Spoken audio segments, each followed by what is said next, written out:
think that was very quiet.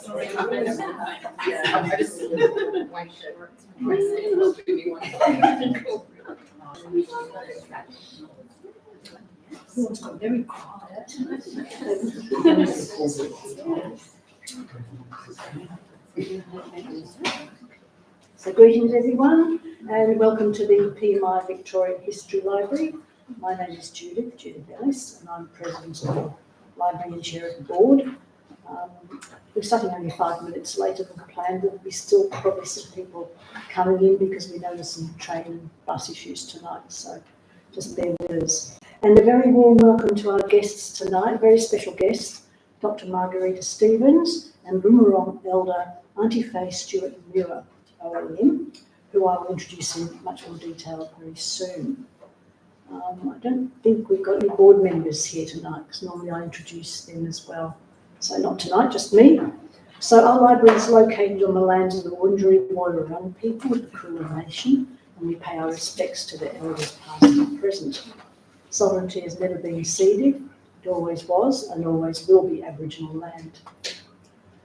Facilities, briefly, bathrooms are basically on the other side of that wall, in a little corridor there, so you can go out this door, and turn left, and you're there, or go out the main door where you came in, do a U-turn, and it's just on the other side of the passageway there. In a very unlikely event of an emergency, our staff will make sure you exit the building safely. There are 2 exits, one is just here, and out that way to my right, and the other one again is back through the main door and downstairs. We make sure that you do exit safely if that happens. Our library, for those of you that don't know, was established in 1854, and we're the second oldest library in Victoria. We have a collection of over 40,000 items, and very proudly, these are available for loan. They're one of the only libraries where you can actually do that, and take them home and read them at home.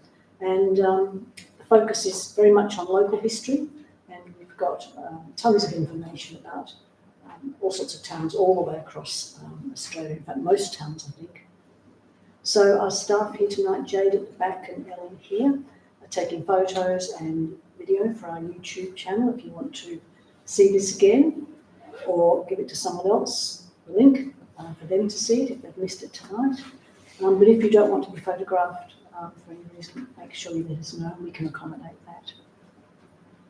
So I'd like to introduce historian Dr. Marguerita Stephens here first, and Auntie Fay Stewart Muir, and they co-authored this book, which is available for sale tonight at the end of the table, The Years of Terror, Banbu-deen, Kulin and Colonists at Port Phillip, 1835 to 1851. And through their joint work on this, their collaboration, they provided a very detailed and a groundbreaking history of the impact of British invasion on the Kulin people of the Port Phillip.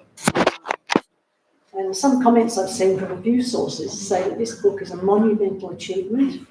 It's a monstrous work of academic labour, and according to the Royal Historical Society, it's an invaluable resource and provides a new history of colonisation at Port Phillip. So trailblazing. So we very much look forward to hearing about the research experience and learning from this work tonight. Thank you, Margaret. Thank you. Please make them well.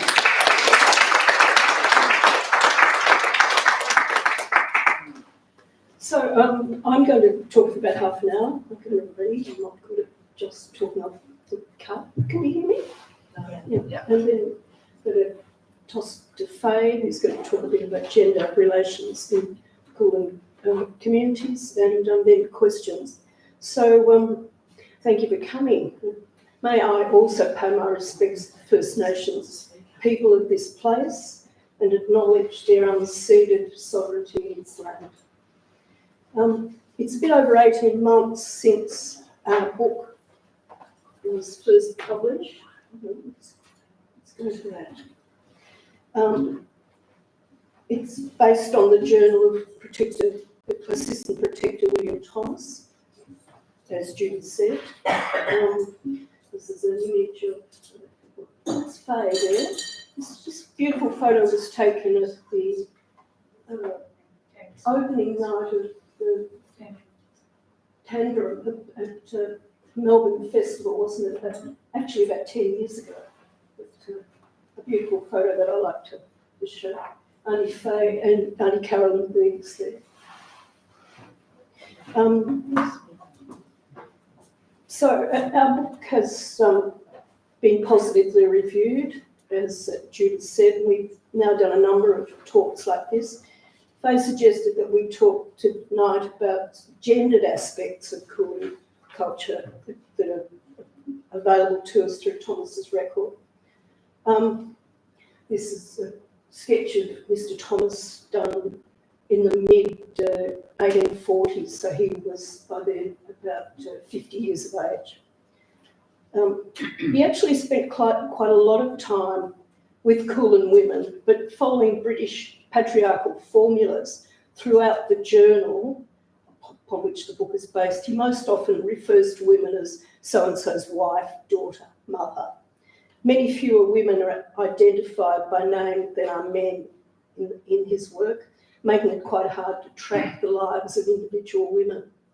We hear relatively little about Thomas's own wife, Susanna, also, though she was clearly his equal in most of the work of protecting the Kulin. Her biography is still to be written. Anybody want that project? Secondly, and perhaps of more significance, is Thomas's contribution to the imposition of subordinate status onto Kulin women, and his contribution to the constructions of imagined savageries done both by Kulin women and to them.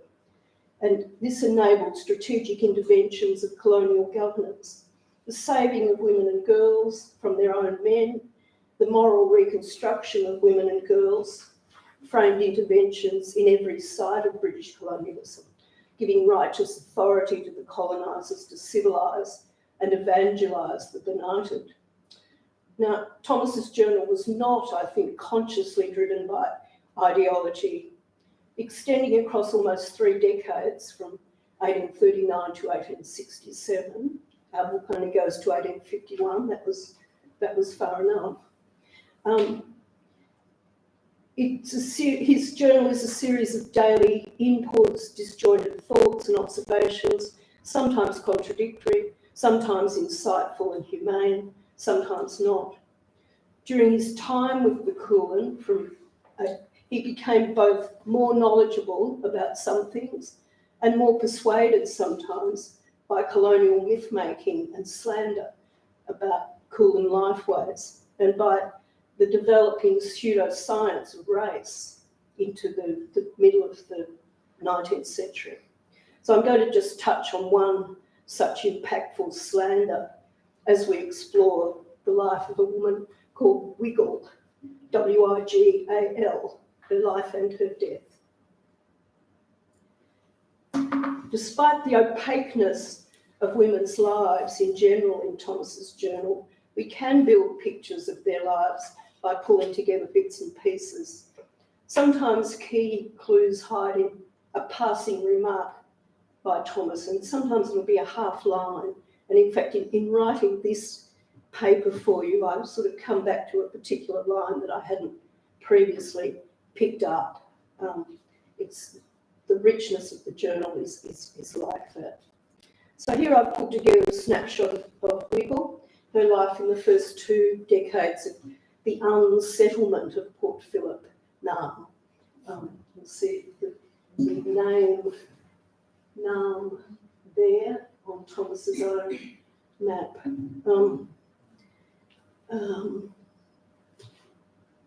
That word unsettlement has been used recently both in Kate Grenville's the title of her new book and by a Central Victorian historian, Barry Golding. I think it's a very evocative word. So Wiggle was the eldest child, in fact, of the influential Wurundjeri man, Billabellery, whose name stood first on Batman's treaty. Billabellery's wives, one of whom must have been Wiggle's mother, the wives are almost invisible, though they must have been women of status, influence, knowledge and wisdom. Wiggle, often called Mary Ann by Protector Thomas, was in her mid-teens when we first come across her. She was by then the wife of Boonwurrung senior man Barnum, who was the owner of the country at the southern reaches of the Mornington Peninsula, where William Thomas set up his first Thomas Protectorate Station down there. Set up his first station at a place called by the Boonwurrung Tubberubba, mostly these days known as Arthur's Seat, near Arthur's Seat. So Wiggle and her husband were regular visitors to Thomas's station. In August 39, she may well have been one of the 3 women working with Barnum, her husband, when he cut bark for Thomas's first hut there. She may well have been present there in September 1839, one day when they added kangaroo tails to Thomas's soup pot and sat with him singing. With so much land already overtaken by the late 1830s, food from hunting and foraging was already scarce, and the Boonwurrung and their Wurundjeri kin who gathered at Thomas's station had been promised rations, but when the rations failed to materialise, Thomas encouraged them to make handcrafts for sale in Melbourne, primarily basketry and tan skins and finely sewn rugs.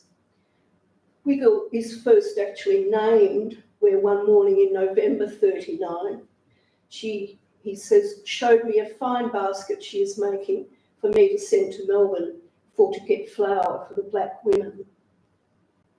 She was not at the station long, however, perhaps returning to Melbourne to conduct her own commerce with her saleable goods. For later in November 39, she was one of those who guided the botanist Daniel Bunce through the Corran-Warrabin or Dandenong ranges, collecting and naming specimens for him. None of the women in the party were initially named, but we know that Wiggle was with him as in his Australian Australasiatic reminiscences, difficult word to say, that he published in 1857. He actually named her and described her retrospectively in her mid-teens as being plump, curly-haired, pleasing and musical voiced on that journey into the mountains. But back in the Melbourne encampment south of the river, the main camp was near where the Botanic Gardens are, at the main Boonwurrung encampment. In mid-December 39, a series of corroborees and rites took place in which the Kulin women danced and fought naked, displaying their prowess as warriors. William Thomas considered them disgusting. He said, "Oh, to the poor females, the blessings of civilisation." And Wiggle may certainly have been one of those dancing and fighting, though she wasn't named at that point. By February 1840, she and her husband were again at Tubberubba, but food was so scarce there that the people again abandoned the station and set out across the top of Western Port Bay on a seven-week journey, with Mr. Thomas trailing behind with his cumbersome bullock wagon, which sometimes the women and children rode in. This is a tiny sketch about that high in his journey, of them riding along in the bullock wagon. As they travelled, men and women resumed hunting, fishing, foraging and firing the bush. Thomas described the women hunting, and one of them, again unnamed, as the most expert and industrious kangaroo hunter of any I have ever met with. The labour of these competent women was clearly in high demand by the land takers of Western Port. Along this journey in February-March 1840, in February, farmer Robert Jamison came to recruit casual workers for his station. And Thomas records that 4 native women were employed by Mr. Jamison this day: Wiggle, Quondam, Jack Weatherly's wife and sister to Quondam. and Jamieson rewarded them with provisions and gave Wiggle and Quandon's sister a blanket each. A second day's work at Jamieson's earned them more rice and sugar. In the winter of 1840, so a couple of months later, the Boonwurrung were again at Thomas's station at Tabarababel, down the bottom again. Some were employed building a bridge, but when their promised rations were again not forthcoming, Barnum and family, so Wiggle, his young wife, were the first to leave, indicating the man's seniority and influence. Shortly after, Thomas lists Barnum with his wife as being out on a ramble. By the spring of 1840, so we're going along through the months here, around 400 Kulin of all 5 of the Kulin clans had returned to their traditional encampments on the lower reaches of the Birrarung Yarra on the edge of Melbourne. Determined to force them away from the town, Latrobe connived at a pair of raids by mounted troopers on their encampments. Most grievously, on the 11th of October 1840, while William Thomas was away at Western Port, a dawn raid on their camp saw one young warrior shot dead and more than 300 men, women and children driven, quote, like a herd of cattle through the streets of the town to the stockade where they were locked up. Most were soon released the same day, or the day after actually. Wiggle would have been amongst them, amongst those released. Though 10 men were imprisoned for some months. They were in fact found guilty of sheep stealing, and they were sentenced to be transported to Sydney. They were put on a barge going down the river, and they actually escaped from that. 2 of them were shot during that time. But some months later, Thomas found them back with some of the clans up in the mountains, still with the metal on their legs. So Wiggle may well have been amongst the distressed who fled from that imprisonment in Melbourne to Thomas's new reserve at Narre, where up here, just below the Dandenong Road is, of course, Narre. It's not quite where the suburb of Narre now is, but close-ish. Where a few weeks later, Thomas noted, this quote, he says, "Women for quickness make skin bags and begin to make spears for men," their spears having been destroyed in the October raids. "But state, by and by, police come and break them. Women awfully lament and disfigure themselves." These raids and their aftermath are well documented in our book. The next time we hear of Wiggle is in June 1841, so 9 months later or so, by which time she was engaged in labour of a different sort, having formed a regular domestic association with a white town trader. Thomas referred to her as a regular strumpet, but sexual commerce was a way of surviving these terrible hungry years.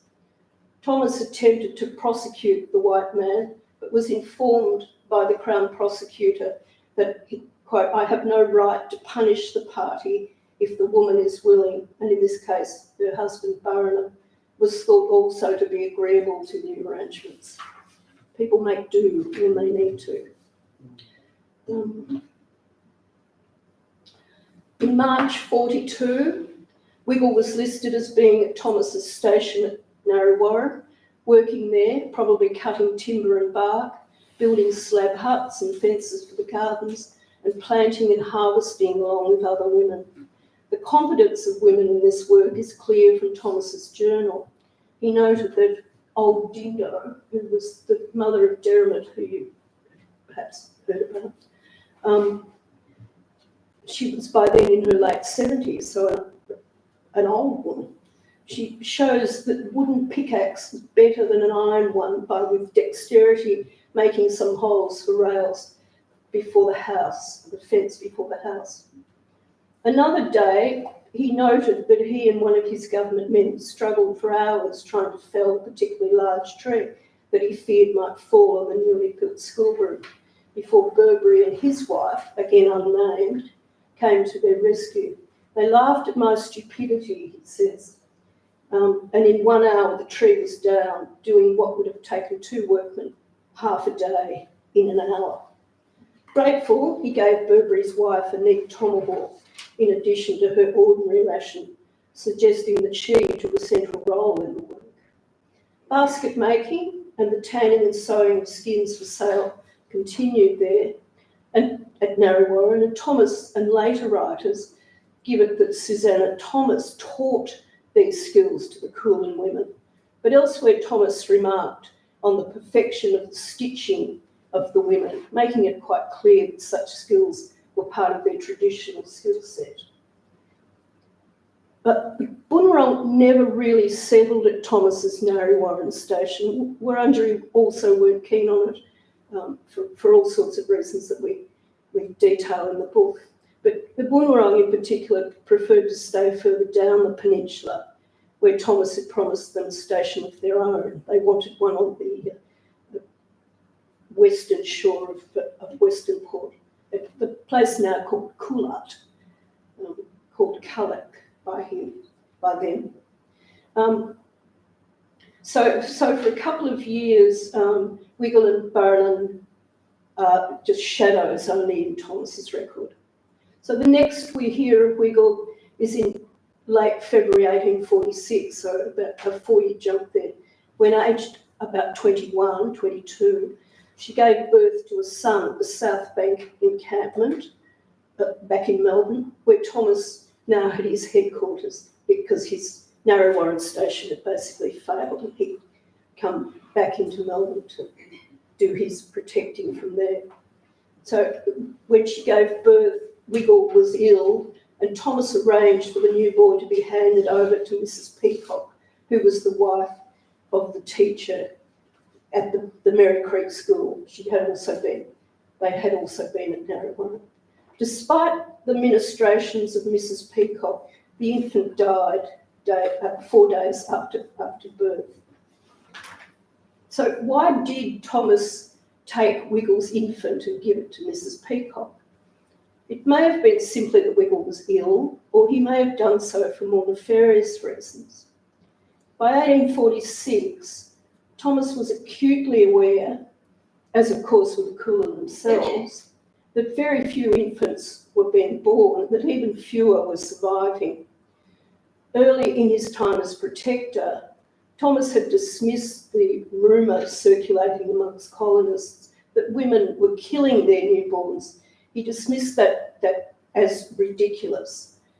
But quite early on, as he became aware of the spate of infant deaths, he began to badger grieving parents about the fate of their infants, demanding they show him where the tiny bodies were, accusing them of savagery and of quickly forgetting their dead.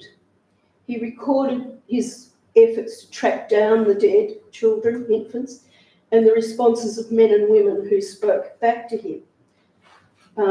They suggested to him, he accused them of infanticide, they suggested back to him that it might be his God that was killing their infants, or his medicines, perhaps. And despite clear evidence from a few post-mortems that he was able to do, that infants were dying from the effects of venereal disease or introduced diseases exacerbated by maternal malnutrition, by 1844, Thomas had come to believe that, and this is a quote, "Infanticide, I am persuaded, is now awfully on the increase, though it cannot be detected," and that's a really important little phrase in the journal, "it cannot be detected." His decision to take Wiggle's infant and hand it over to Mrs. Peacock may have been influenced by his fear that she, Wiggle, would kill the child, as he believed other women had recently done. And yet the child died anyway, which should have altered his thinking, but did not. He would soon become somewhat of an equivocal advocate for the removal of infants from their mothers on these fallacious grounds. It's a stain on Thomas's otherwise humane reputation, I think, and suggests how powerful were the gendered racial tropes that underwrote colonial governance. 2 weeks after the birth of her son, now dead, Wiggle was still ill, and Thomas conducted his morning service by her meam, and we get a hint here that she was an angry woman at this point. He says, she begs me, so I'll just read it. She begs me to go away to where others sing. Poor dark creatures, he said. I press her very hard to pray. She gets quite out of temper. I pray for her and leave her tea, sugar and bread and butter.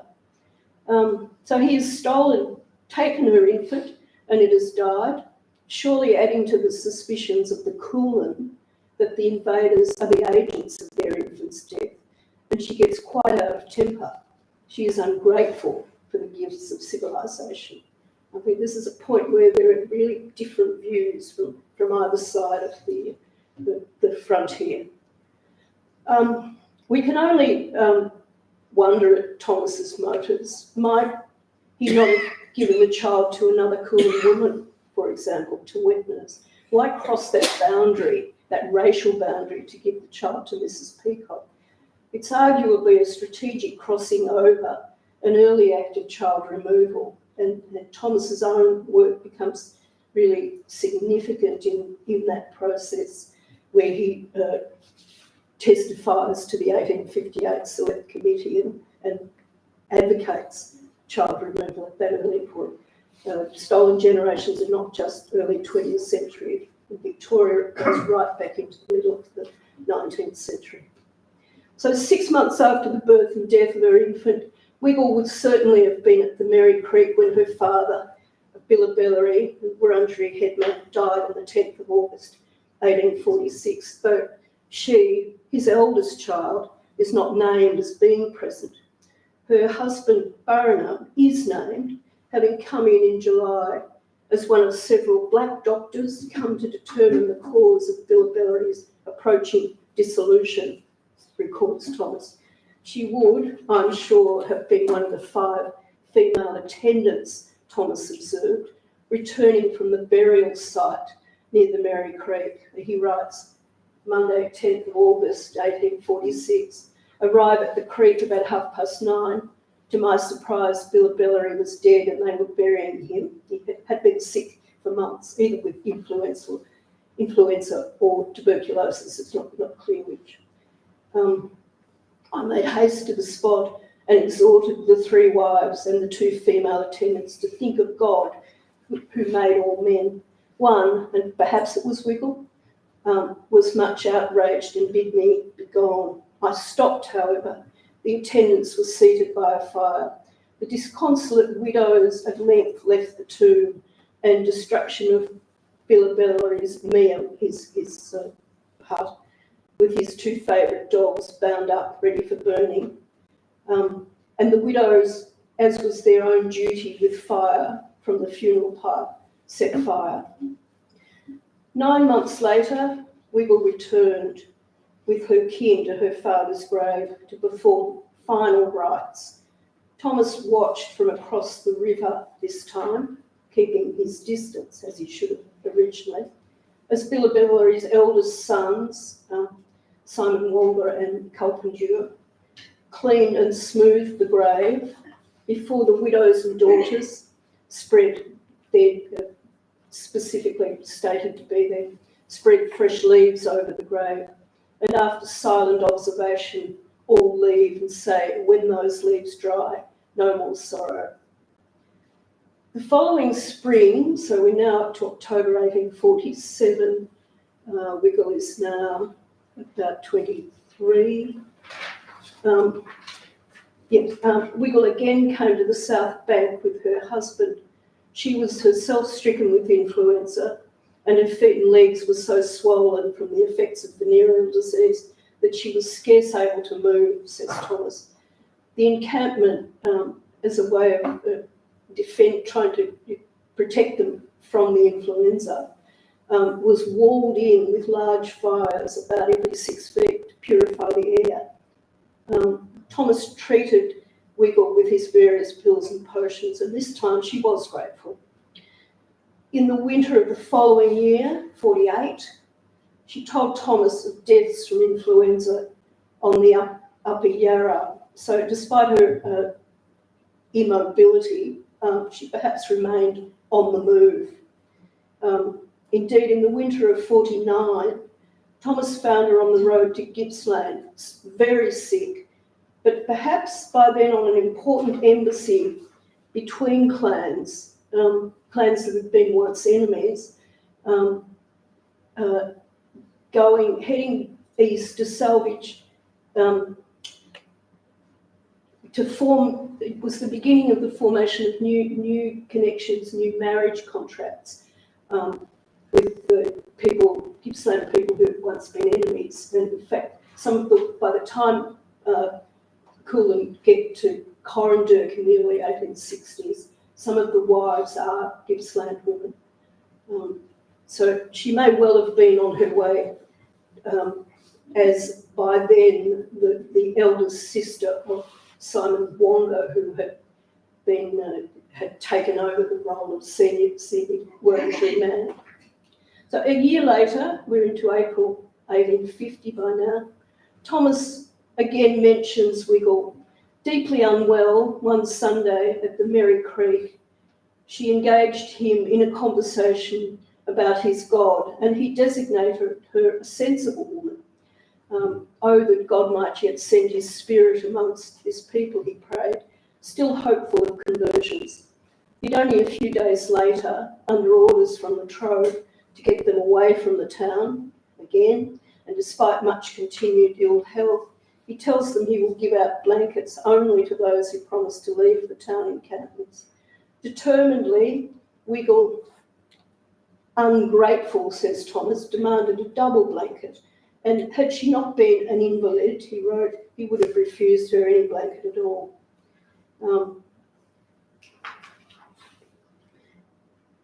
Later that year, in the middle of that year, June 1850, she and 4 other women, all of them now invalids, were camped at a native spring at Warrawin Brighton Beach. When Thomas delivered medicines to them there, Wiggle told him she was afraid to be by herself, clearly unable by then to follow her few surviving kin as they continued to move up and down the coast as best they could.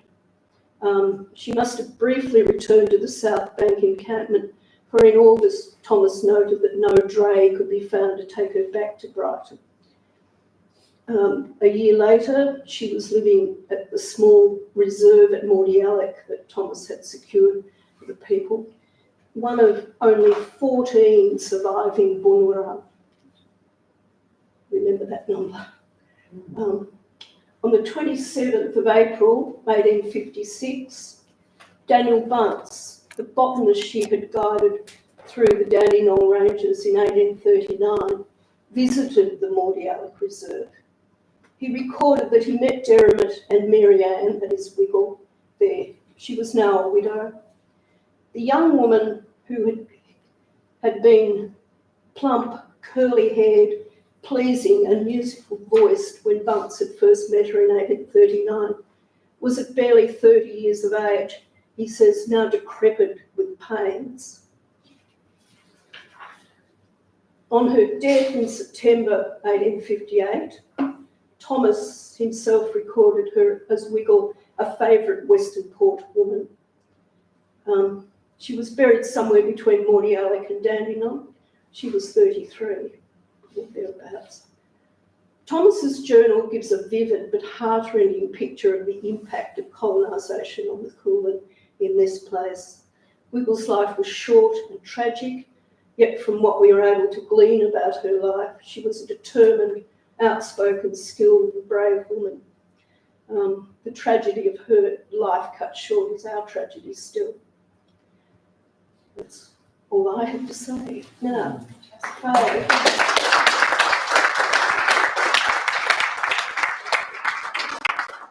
Would you like like to offer some thoughts on how accurate Thomas's journal was about all around gender relations.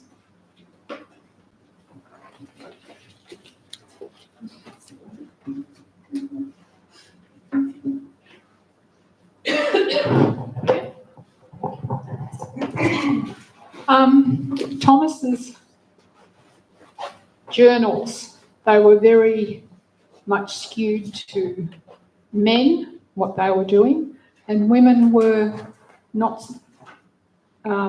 given the opportunity to talk about what they wanted. They were looked upon as they didn't matter. So it was really one of the things that I found is, our women were very, and still are, very important within family groups. They were, medicine women. They knew what plants that they could pick up to in the seasons, what could be eaten at certain times of the year, what they couldn't eat. There was also the kangaroo apple that they used for so the women didn't get pregnant, and that's been done today through the American pharmacy have taken that on, and they are, nothing comes back to the first women that first did look at this. Nothing's been given back. So, everything was taken away from our women through all those years, and it's really nowadays stand up to be counted, be strong. As my great-great-grandmother Louisa Briggs, she was a bit of a rebel, and she spoke out about the treatment that our people were getting from the police protectors and also from the managers of these missions that they were put on. She wrote many, many letters to the government complaining about the rations that they were given, and also about what was happening within those missions. They didn't get the rations, they didn't get the blankets, and all this when settlers first came and they get blankets, they were covered in spores of disease. A cold was something that our people didn't come in contact with until the settlers arrived, and a lot of our people couldn't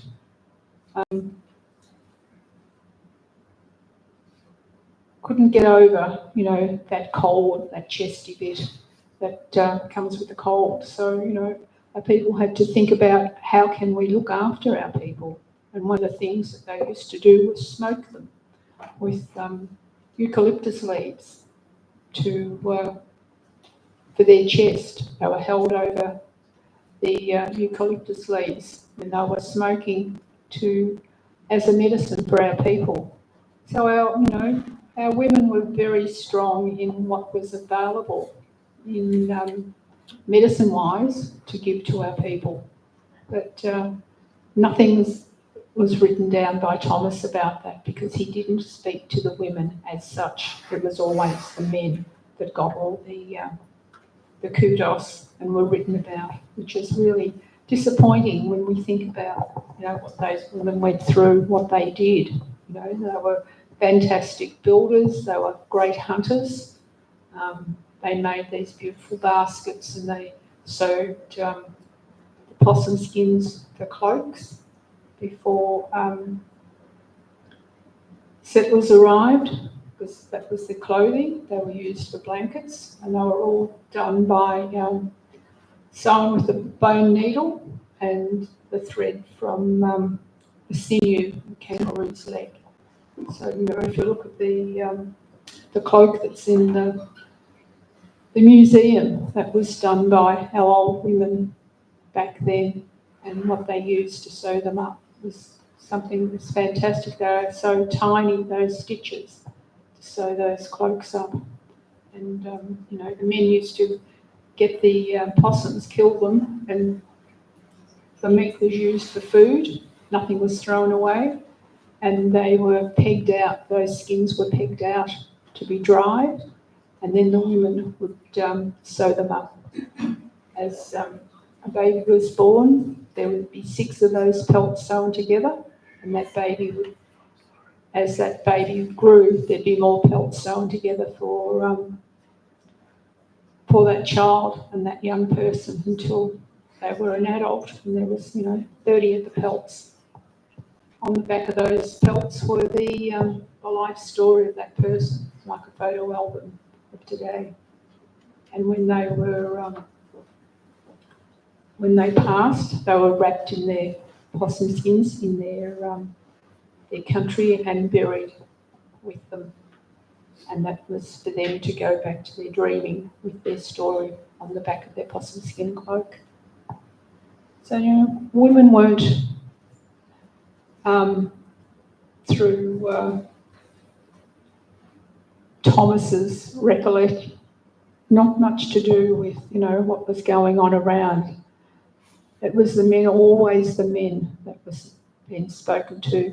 Some of the women, I think Susanna, Thomas's wife, was the one that spoke to the women more, but her recollections aren't written down, which is quite a shame, because that would have been fascinating to read her interactions with Boonwurrung and Boonwurrung women.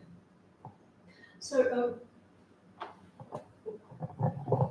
the ceremonies and fighting that Thomas referred to would have been ceremonial, I presume. And I'm presuming, because my knowledge is very limited here, I'm presuming that just as the men gained more knowledge and were allowed to have more knowledge as they went through the different levels of initiation, that women would have also acquired knowledge, so that the senior women. Yes. They were always handing down that knowledge to the next generation, and that started off as a child, and as you grew you got a little bit more of that knowledge until you were an adult. So everything was done in stages, and you were only given so much information as you grew up. If you didn't listen to what the elders were telling you, you missed out on that piece of information, and the elders wouldn't repeat it. And that was, you know, when I was growing up, that was the same thing. If I, you know, misbehaved and mucked around, and when my grandmother was telling me things, she wouldn't repeat. I had a block that I didn't understand because I was naughty. So that was what would happen earlier as well. In the 1800s, the women would only give the kids so much information as they grew until they were old enough to take it all on board and learn by it. And then it was their turn to start giving information to the next generation. And the real tragedy is the deaths. The population decline was so quick that so much knowledge, not only with the families lost, but the knowledge was lost as well so quickly. That's right. And that's what happens with some of our people still today, especially the stolen generation. They haven't had that knowledge passed on to them because they were separated from their families. So, you know, those people are still looking for their connection today. I know when I go into the prisons, because I'm an independent prison visitor, and some of our boys in there, you know, are just realising now when it's too late, when they're an adult, that they haven't had that knowledge passed on to them. And this is what a lot of them say to me. It's really great that you come in, then I can ask you questions that I couldn't ask my own grandmother or my own sister or mother because I didn't know them.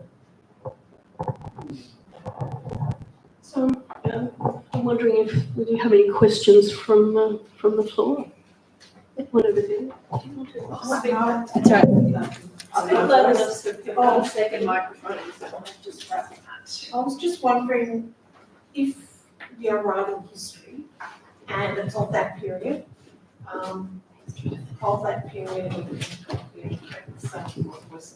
Thanks.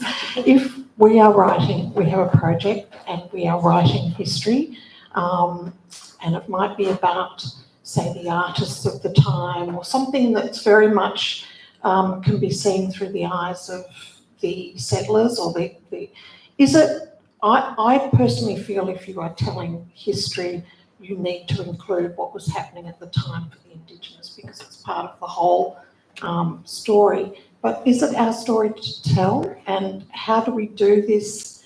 I'm sorry that this is such a complicated question, but do we need to address our local auntie and uncle and talk to them about that what's included? Can they check it? In the way that Marguerita and Auntie Fay have collaborated on this piece. Yes. Yeah, it's really important that you follow the protocol of asking First Nations elders of something that you're writing about. Are you getting it right? And they might say, "Oh, can you leave that out because it's not something that you should be putting in because that's my information, my knowledge." Yeah. So it's really important that you get that talk face to face. That answer your question? It does. It's really Okay. Any others? You mentioned one point, Marguerita, the influence of Christianity or those sorts of beliefs or values or teaching. How much effect would that have had in that period on the lives of women?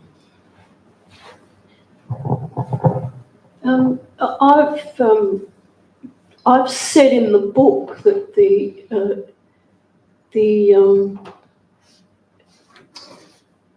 that there were very few actual conversions of anything, perhaps until the 1850s, 60s. Certainly, the people at Corandurk were very strong Christians, most of them. But the parts of it seems from Thomas that the parts of religion, of Christian religion that were picked up were the parts that were actually similar to Kulin religion. Ideas about reincarnation, for example, gods in the sky, things like that. There were overlap points, and that's where people were interested. Some of the old men in particular took quite an interest, and not in any way that you would call a conversion, but in a philosophical way, having conversations with Thomas, and just occasionally you also get snippets of that with women, as I mentioned, that especially times of severe grief, it was a sort of talking about Thomas's God and their God was a way of dealing with that. Do you want to say something about that? I think it was Thomas really was looking at how close First Nations and Christianity were. And I think that came through in a few spaces during the book about how, especially when they went to the missions, our people, because they'd been taken from mission to mission, and different missions had, they had the Moravian up in Horsham. So that was a different way of, Christianity was coming through. That when our people came from there down to Corandurk, they brought that Christianity with them. So it was really making sure that they were, I suppose, turned to Christianity by being at one of the many missions that they came from, because there was always whoever was running those missions. There was the Germans, and there was the Moravian missionaries, as I said, up at Horsham, and different down in Gippsland as well. There was always some of the ministers were going in there to make sure that our people were turned to not to be wild and to make sure that they were going over to Christianity. And that started right back, in the 1800s, to try and get our people to turn to Christianity. But our people were strong. They had their own beliefs and they stuck to them. Just to make the point that, in fact, the only guaranteed way to get rations in the early days was to go to church on Sunday morning. They had separate supplies called Sabbath flour, and you didn't have to work for that. You just had to turn up. For other rations, you had to work. For Sabbath flour, you just had to turn up. So certainly that was persuasive. But people refused often to do that. They wouldn't go to church. They just said, we won't take it. So, yeah.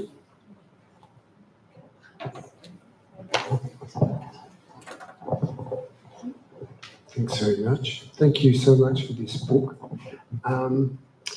Is there any record of misgivings or ambivalence? Is there any record of misgivings or ambivalence on the part of La Trobe or any prominent citizens in Melbourne at the time about these developments, the dissolution of the tribes and the forced relocations? All that came from Sydney.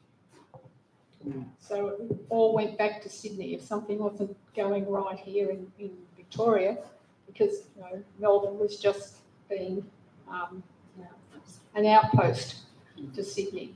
So all the information, and they had to go to Sydney to get.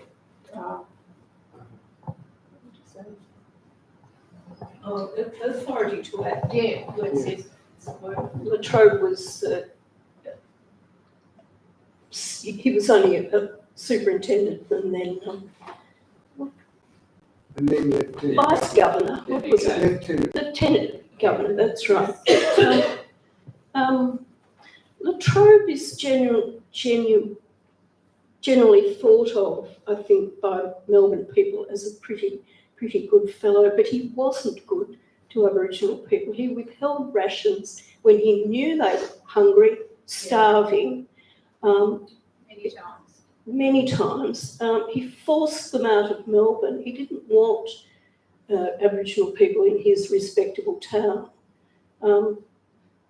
It's a real stain on his character as well, I think. He didn't particularly want people to die, but he didn't do what might have kept them alive. And make that point very strongly in our book, and it's very clear. Thomas, in fact, struggled with him, putting his own job on the line to have rations given to people without the need for them to work. Thomas said, if we give them rations, they will come to the stations and stay, and then we can have gardens and stock and school and church and all of that. La Trobe's approach, largely driven by Gibbs and the following governor in Sydney, was that they had to work first. And there were a number of struggles at the stations about how rations would be given out. Often the Kulin men said that's our role to give it out, and Thomas shut the storehouse door and wouldn't allow it to happen. Other groups of Kulin who came to visit, the normal sort of comings and goings, Thomas and La Trobe said they are not to be rationed at the two stations that Thomas set up. They were to go back to their own stations, things like that. So, Latrobe, in relation to Aboriginal people, this is not a good story for him. So, Thank you. which is part of, I think, what is different about our history here.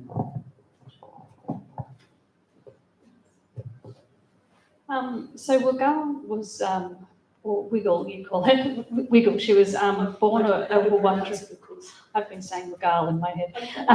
So she was born a Wurundjeri Wurrung woman as the daughter of Billabari, but then she married Berenham, a Boonwurrung man. Yeah. So is her affiliation sort of a dual affiliation, or is it, Boonwurrung at the point of marriage, or, Once you marry into that clan. So she married into the Boonwurrung clan. Yeah. But she could still see her own family. Yeah. But she had to, it was Boonwurrung after that. But she would have had rights on countries. Both countries. Yeah. Yeah. But mainly it seems she married Boonwurrung. It was Boonwurrung.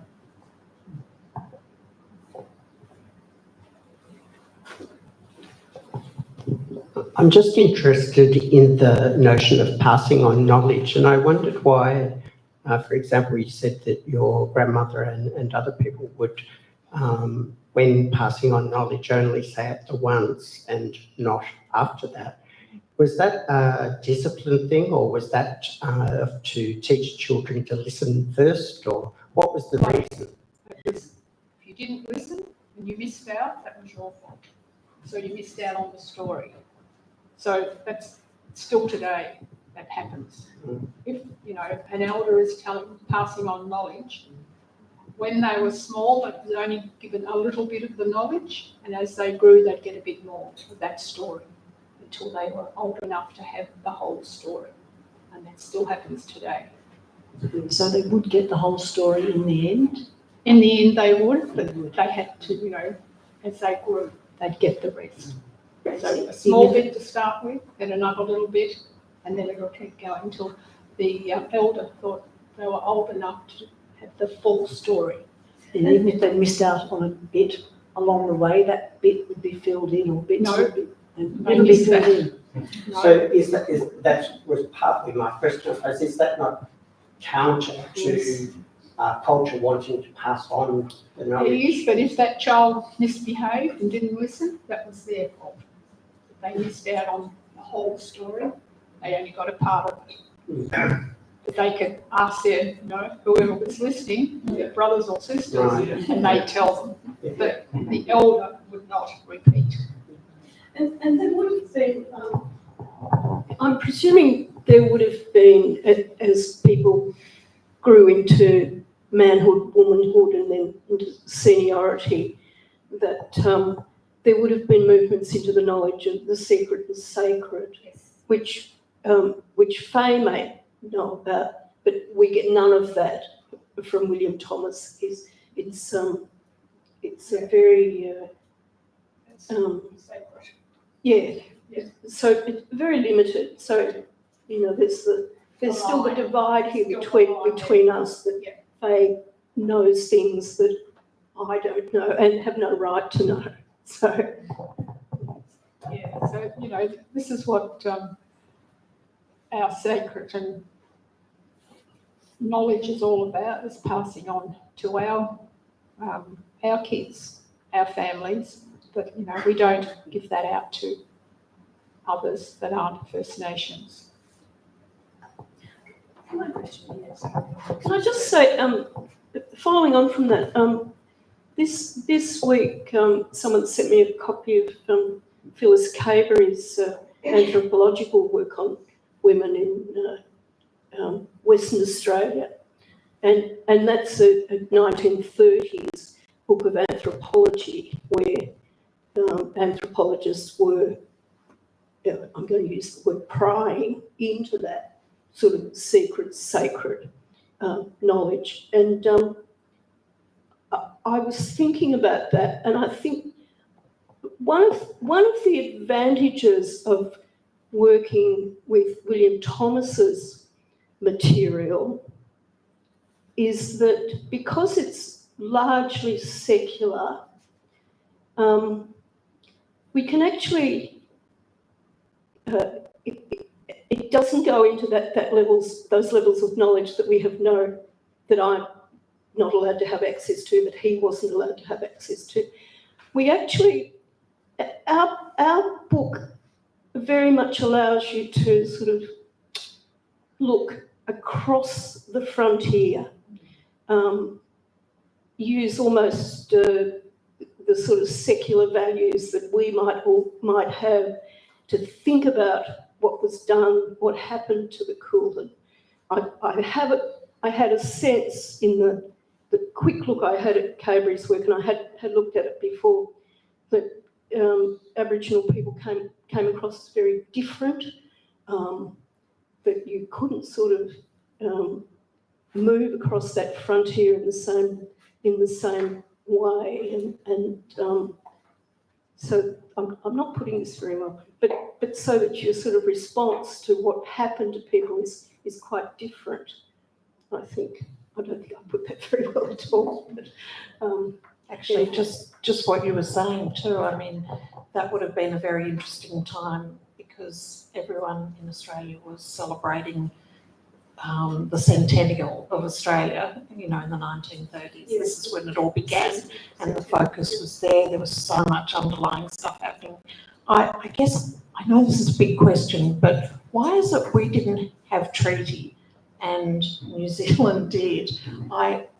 If it's too big, I get it. Because I was really surprised when I read the directive from England coming out to Australia, and it said that the natives must be treated with great respect. They must have as much land as they require. And this was sort of in writing.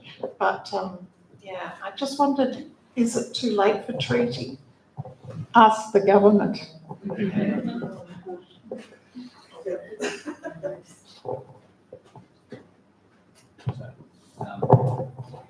Would you like to comment at all on the actual creative process of writing it together? How did that work?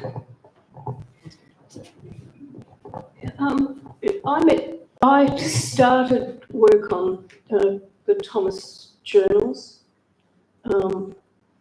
when I had a fellowship at Melbourne Uni, and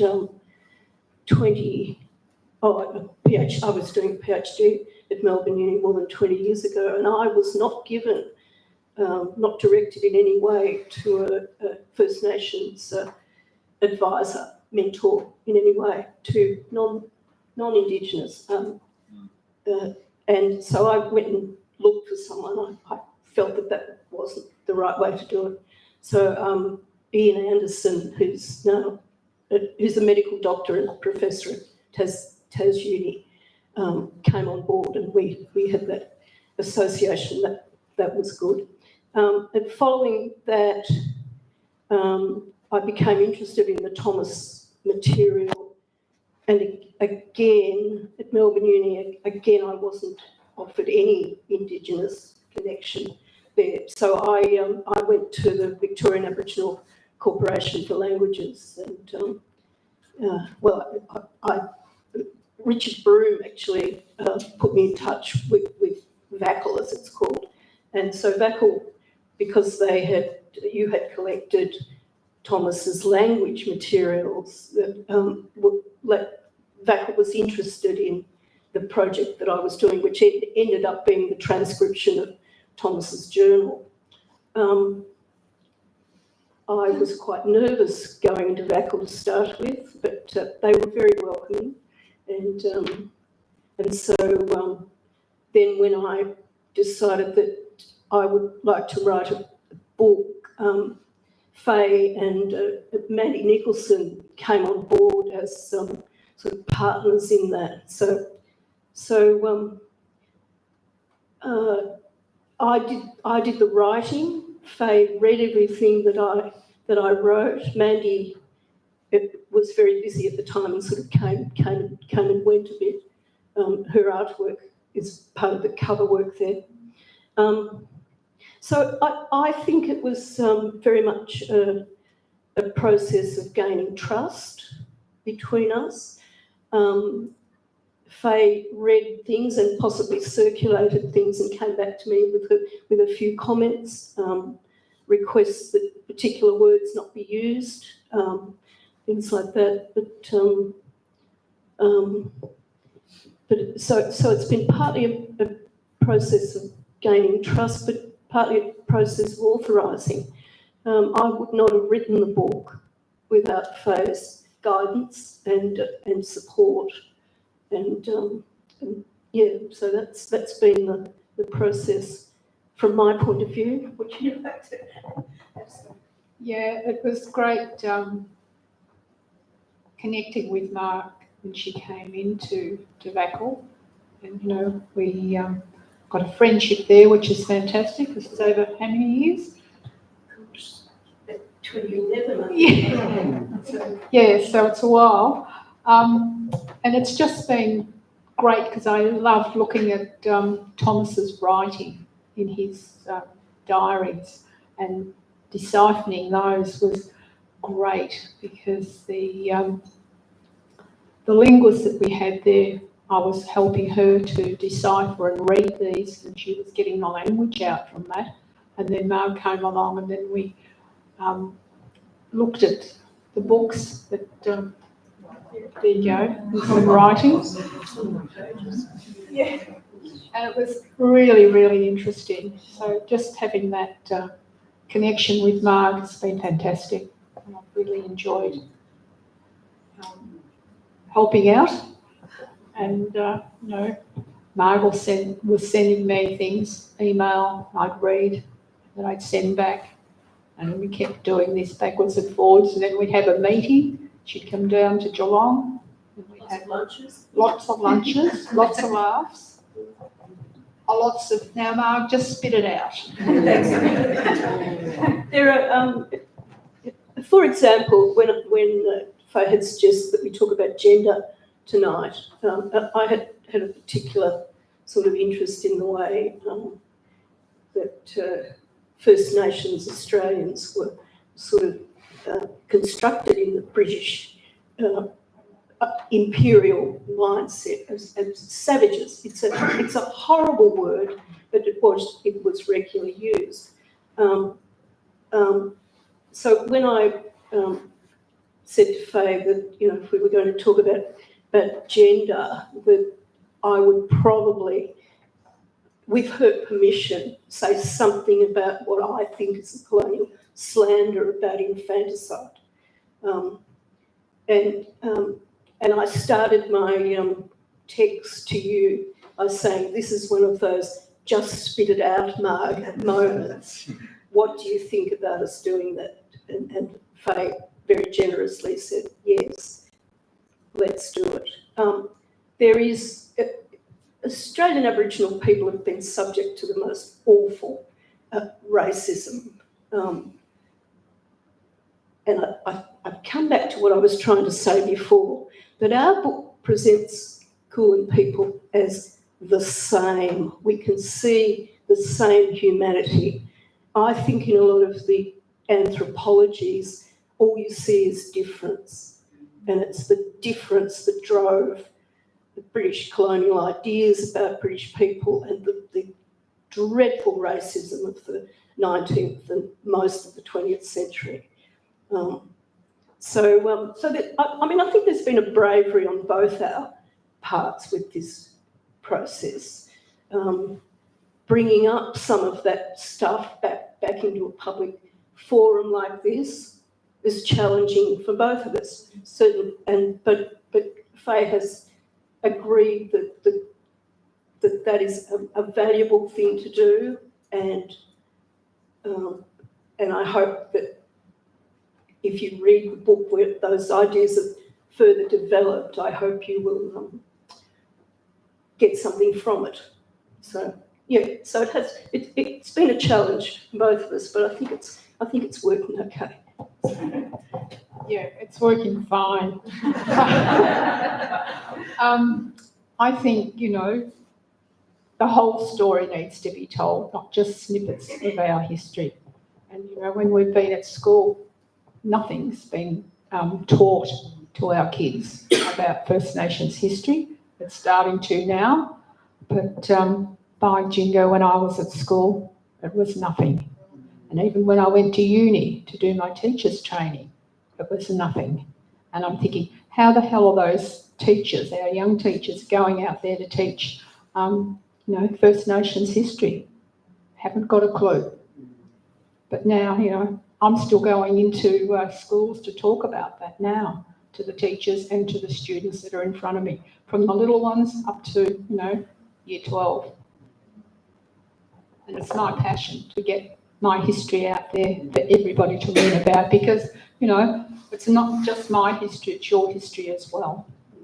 The journal and the transcription, does that cover, is that more than the period covered in your book, or is there more writing to be done or more stories to be told? The journal is about a third of Thomas's papers. So there's another 6,000 pages or something still to be transcribed. It's all on, mostly in the Mitchell Library, some of it in the State Library here. There's another one that's come to the State Library. It has never been looked at. So I picked out everything that was dated, clearly journal stuff, and yes, towards the end of the transcription, in fact, a member of the Thomas family got in touch with the State Library of Victoria and had another 7 boxes of papers. So there's a great deal more to do. But I think the journal tells the essential story. His journal goes up to 1867 when he died, in his early 70s. So there's another whole book to be written. Great deal more to do, Mark. Are you going to do it? I was going to ask that too. The truth is, I think the sort of attitude you were asking about this, the attitude of young Indigenous scholars has changed over the 25 years or so I've been working in this field. There have been waves where younger scholars in particular don't want non-Indigenous people to be doing it. And right at the moment, there's a bit of a wave towards, sometimes people have been very welcoming and sometimes not. And I get that. You clearly get that too from the question you asked. Melbourne Uni are having a session in June called On Campus, On Country at their new Wurrungery Centre there. And I'm hoping to get a bit of a gig and talk a bit about, what I've done and what's still to be done, and get a sense of whether there is a feeling that I could keep going with it, or whether there's a sense that younger scholars would like to do it themselves now, in which case I'll be very pleased to hand over my, my records and archives and things like that. Would you like to? Would I like to? I don't know, Ross. I think the truth is actually sitting writing for hours is a very physically taxing thing, and I actually think I've got to a point where that's possibly a retirement age for me. Fay's older than me, she hasn't retired, but I'm feeling like it's time to retire. I think in the interest of time, we've got one quick one. Okay. Thanks so much. Auntie Fay, could you comment on how you go about communicating this history to the young students? You mentioned going to schools, different ages. How do you go about explaining that? I write children's books as well, picture books. So I start there to let them know about, I tell you what, they have got great questions to ask. Once you start reading, their little minds turn over very, very quickly, and they'll come out with, and you think, oh my God, how am I going to answer that? You know, but they are great. They just absorb everything that you give them, and then they take that home, and then they come back the next time I might go and visit. They'll ask questions again. But I start off very simply of talking about First Nations people, who they are, and where they live, and tell them, you know, that I am a First Nations person for a start. Oh, they'll say, but you're not black. And I say, well, we all come in all different shades. Oh, so, you know, it starts like that. And as you get older, the kids have got more questions to ask, and that's great. And you answer those questions that they've asked you. It's getting them to start off asking questions. But you start with the storybook, you go from there. Fabulous. I will close it now.